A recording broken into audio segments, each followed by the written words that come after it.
สวัสดีค่ะมင်္ဂလာပါရှင်เนาะဒါကြတော့နံပါတ်3စာအုပ်ရဲ့ပြန်လည်လေ့ကျင့်ခန်းပေါ့เนาะကဲဒီမှာဆိုလို့ရှိရင်စာရာဦးนะคะစာရာဦးကောဦးကူငေါဦးငူချောဦးချူဒေါဦးဒူထောဦးထူရောဦးရူหออูหูนะคะอันนี้คือสระอูนะคะสระเอกนะคะกอเอกเกะงอเอกเงะตอเอกเตะทอเอกเทะปอเอกเปะลอเอกเละนะคะอันนี้คือสระเอกนะคะสระเอกอเอเกขอเอขีจอเอเจทอเอเทอเอเอฮอเอเฮนะคะนี่คือสระเอ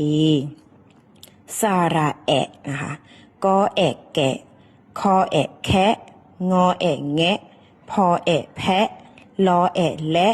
วอแอะแวะนะคะอันนี้คือสระแอะนะคะอันนี้คือสระแอกอแอแกคอแอแคบอแอแบพอแอแพลอแอแลหอแอแหนะคะอันนี้คือสระแอนะตราကတော့ဘယ်နှလို့ရှိလဲဆိုတော့1 2 3 4 5ပေါ့နော်ဒီစာမျက်နှာမှာကျတော့တရာ5လို့ရှိရယ်စာ